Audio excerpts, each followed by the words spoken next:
जो नहीं है वही। आत्मज्ञान एक समझ है कि यह सब कुछ है, यही बिल्कुल सही है, बस यही है। आत्मज्ञान उपलब्धि नहीं है, लेकिन यह जानना है कि न कुछ पाना है और ना ही कहीं जाना है। सन्यासी का अर्थ होता है अकेले होने की क्षमता, अकेले होना नहीं, अकेले होने की क्षमता जहाँ भी हो ये स्मरण बना रहे कि मैं अकेला हूँ। तब बीच बाजार में तुम सन्यासी हो, ग्रस्त होकर सन्यासी हो। दुकान है, बाजार है, पत्नी है, बच्चे है, तुम सन्यासी हो। बस इतनी याद बनी रहे कि मैं अकेला हूँ।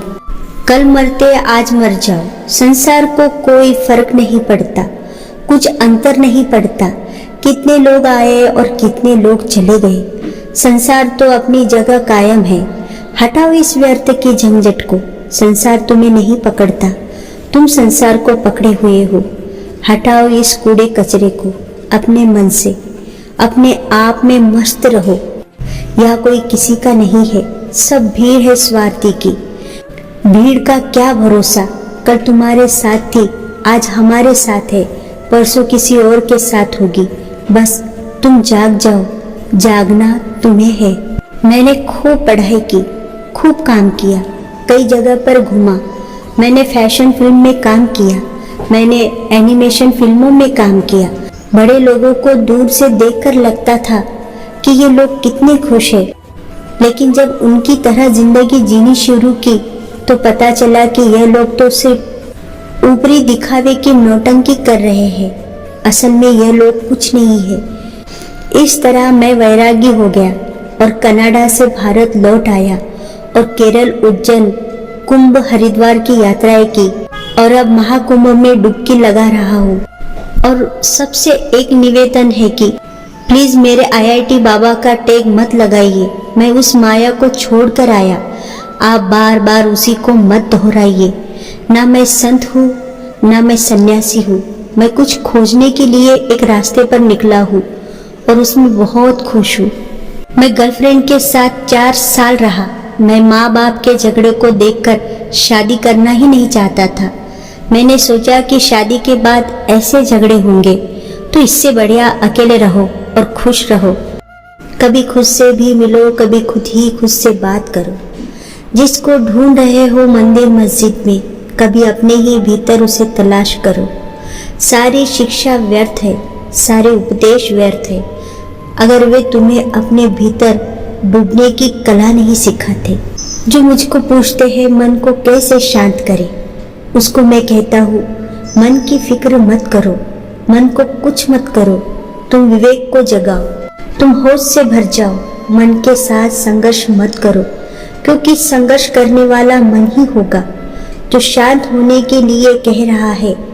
तुम और मन अलग अलग नहीं है। दौलत कितनी बदनसीब है जिसे पाकर लोग अपने को भूल जाते हैं, और दर्द कितना खुश नसीब है जिसे पाकर लोग अपने को याद करते हैं। जिंदगी में कुछ दर्द ऐसे होते हैं जो जीने नहीं देते, और कुछ फर्ज ऐसे होते हैं जो मरने नहीं देते। जीवन में रिश्ता चाहे कोई भी हो, लेकिन अगर वह दुख में हमारा साथ न दे तो सुख में उस रिश्ते का कोई मोल नहीं है।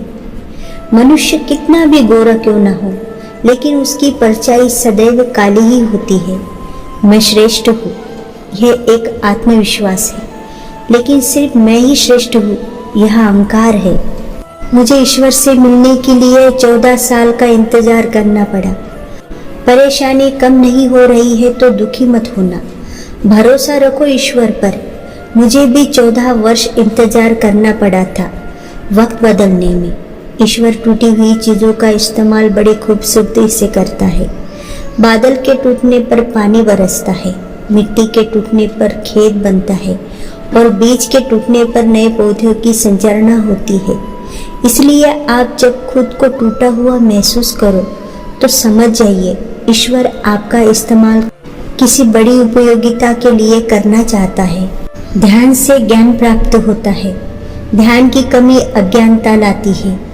अच्छी तरह जानो क्या तुम्हें आगे ले जाएगा, और क्या तुम्हें रोक सकता है? और उसे मार्ग को चुनो जो बुद्धिमत्ता की ओर ले जाता हो। क्षमा करना भी एक अजीब औषधि है।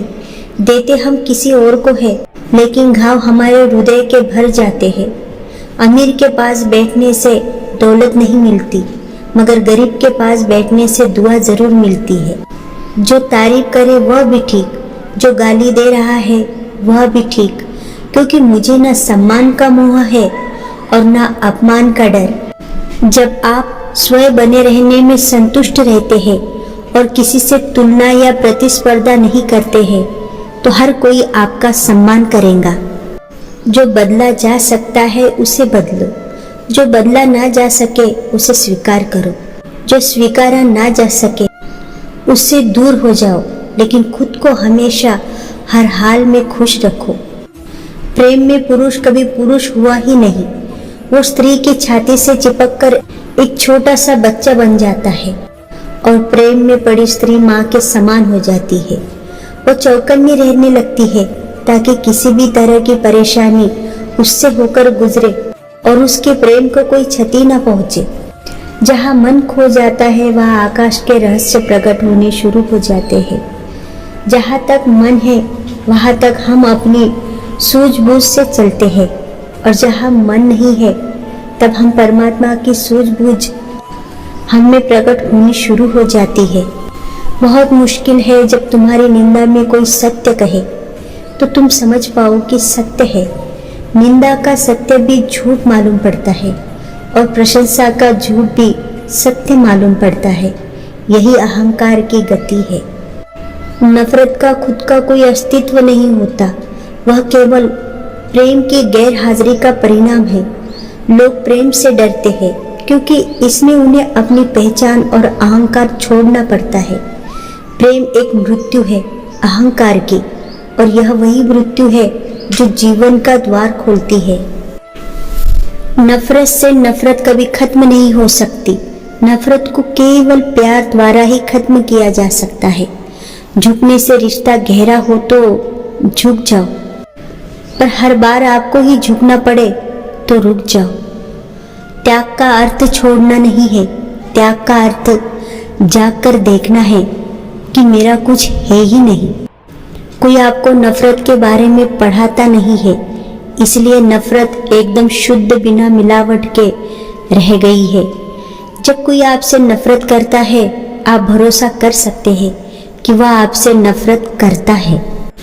कर्म और परमात्मा इस कलयुग के जीव के दो ही सच्चे साथी है। एक अपना किया हुआ कर्म, दूसरा परमात्मा।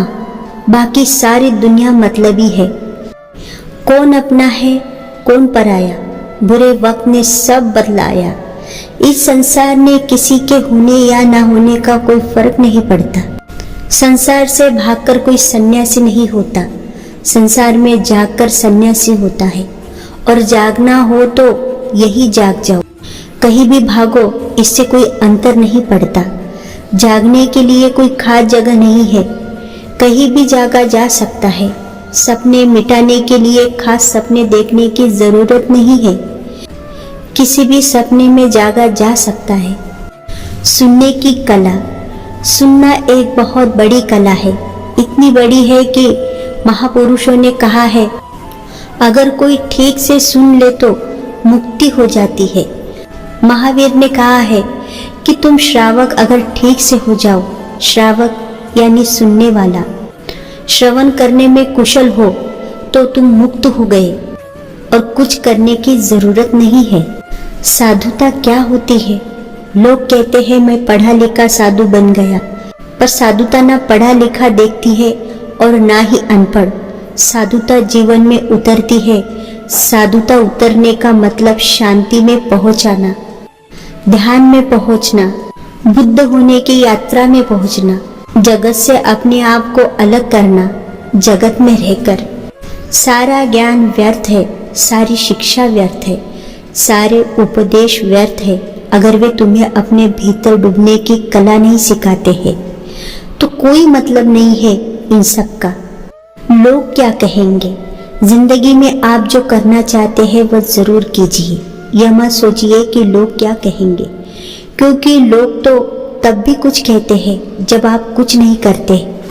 लोगों का तो काम ही कहने का है, इसलिए लोगों की कही बातों पर ध्यान मत दीजिए और अपने कर्म करते रहिए। जिस व्यक्ति का मन बोलते समय और काम करते समय शांत रहता है, जिसने सच को हासिल कर लिया है, जो सभी दुखों से मुक्त हो चुका है, उस व्यक्ति पर किसी चीज का कोई प्रभाव नहीं होता। अब मुझे कुछ नहीं चाहिए इस संसार से, मैं बस इस संसार में संतुलन बनाना चाहता हूँ। सब एक समान हो और सबको सम्मान मिले। जैसे अगर गुरु महत्वपूर्ण है तो गुरु को बनाने वाला शिष्य क्यों नहीं? अगर माँ बाप भगवान है तो उन्हें माँ बाप बनाने वाला बच्चा क्यों नहीं? सब एक दूसरे के पूरक है। क्या यह विचार का विषय नहीं है? बिना कारण कोई किसी के विरुद्ध नहीं होता, जाति से कोई अशुद्ध नहीं होता। कुछ तो कमी नजर आई होंगी मेरे समाज में, वरना कोई IIT 36 लाख का पैकेज छोड़कर यूं ही बाबा नहीं बन जाता। परमात्मा अतीत नहीं बदल सकता और चिंता भविष्य नहीं संवार सकती। इसलिए वर्तमान का आनंद लेना ही जीवन का सच्चा सुख है। परिवर्तन संसार का नियम है, उसे रोकने की कोशिश न करें। अगर जीवन में सब कुछ खत्म हो जाए तो उसे एक नए सिरे से शुरुआत करें, उसमें एक नया बदलाव का संकेत माने, उससे स्वीकार करें और आगे बढ़े। कुंभ में लोग डुबकी लगाकर पाप धोना चाहते हैं, वही लोग बाहर जाति जगत छुआछूत करते हैं। अब डुबकी तो दोनों उसी संगम में लगा रहे हैं, तो पानी तो अछूत हो गया ना। अब उसमें डुबकी लगाने से पाप कैसे धुलेंगे? जब तक आप सत्कर्म नहीं करोगे तब तक कोई पाप नहीं धुलेंगे। अगर गंगा में पाप धुल सकते हैं तो जाति क्यों नहीं धुल सकती? भगवान अल्लाह और गॉड में उतना ही फर्क है जितना जल पानी और वाटर में होता है। ईश्वर और अल्लाह दोनों परमात्मा के ही नाम है। ईश्वर से अल्लाह का जन्म हुआ है। सबसे पहले ईश्वर ही था, उसके बाद कुछ लोगों ने उसको अल्लाह का नाम दिया है, लेकिन है दोनों एक ही। बस समझ की लड़ाई है। किसी का दिल इतना भी मत दुखाओ कि वह भगवान के सामने तुम्हारा नाम लेकर रो पड़े, क्योंकि दुखी दिल से निकली आह ईश्वर तक पहुंच जाती है और फिर आपका पतन एक न एक दिन निश्चित है। किसी को रुलाकर आज तक कोई भी हंस नहीं पाया है। यही विधि का विधान है जिसे आज तक कोई समझ नहीं पाया है। गुरूर की इस बात का जनाब, तकदीर और तस्वीर बदलने में देर नहीं लगती। सत्य केवल उन लोगों को कड़वा लगता है जो लोग झूठ में रहने के आदी हो चुके हैं। वक्त ने दिखा दी सबकी असलियत, वरना हम तो वो थे जो सबको अपना समझते थे। हम जिसके लिए लड़ते हैं अंत में वही हम हो जाते हैं। लड़ो सत्य के लिए, तुम सत्य हो जाओगे। लड़ो श्रेष्ठ के लिए, तुम श्रेष्ठ हो जाओगे। लड़ो तुम सुंदर के लिए, तुम सुंदर हो जाओगे। डिग्री रद्दी के भाव बिक जाती है जब जिंदगी इंटरव्यू लेना शुरू करती है। देर लगती है मगर समझ आ जाता है, कौन कैसा है नजर आ जाता है। दिखावा करते हैं कुछ लोग अपनेपन का, वक्त आने पर सब समझ आ जाता है। मैं कहता हूँ क्रोध और घृणा को त्यागो, क्योंकि यही तुम्हें कमजोर बनाती है। अगर तुम अपने जीवन में दूसरों की भलाई के लिए जीते हो तो तुम्हारा हर दिन सार्थक हो जाएगा। जिंदगी बहुत हसीन है, कभी हंसाती है तो कभी रुलाती है, लेकिन जो दुनिया की भीड़ में खुश रहता है जिंदगी उसी के आगे सिर झुकाती है। प्रेम की परिभाषा को गलत मत समझ लेना। प्रेम का संबंध न किसी पुरुष से है न किसी स्त्री से। प्रेम का संबंध तो भीतर आत्मा से है, और जब आत्मा का दिया जलता है तो सब कुछ प्रेममयी प्रकाश ही दिखाई देता है। तुम्हारे सभी उत्तर तुम्हारे भीतर है। जब लगे कि सब कुछ खत्म हो गया तो खुद के अंतर झांको, आत्म मंथन करो और अपने दिल की आवाज सुनी और बाहरी दुनिया से समाधान खोजने की बजाय अपने अंदर समाधान खोजे। संसार में सबसे गहरे जख्म अपने ही देते हैं। जो सहे भी नहीं जाते और किसी से कहे भी नहीं जाते। दिल में चुप जाती है अपनों की बातें, वरना गैरों की क्या औकात, जो इस आंखों में आंसू ला दे। अच्छे लोग दूसरे के लिए प्रेरणा बनते हैं, उनकी अच्छाई को समझने की जगह ईर्ष्या करते हैं या उनका विरोध करते हैं। यह कष्ट दुनिया की नासमझी का परिणाम है। महलों का त्याग किया शांति की तलाश में, हम शांति का त्याग कर रहे हैं महलों की तलाश में। जब लगे कि सब कुछ खत्म हो गया है तो खुद के अंदर झांके, आत्म मंथन करे और अपने दिल की आवाज सुने। और अंत में यही कहना चाहता हूँ, मुझे वो रिश्ते नहीं चाहिए जो सिर्फ नाम के हो।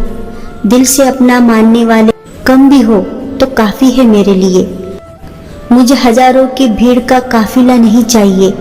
मेरी खुशी में मुस्कुराने वाले, मेरे गम में मुझे संभालने वाला कोई एक भी हो तो काफी है मेरे लिए।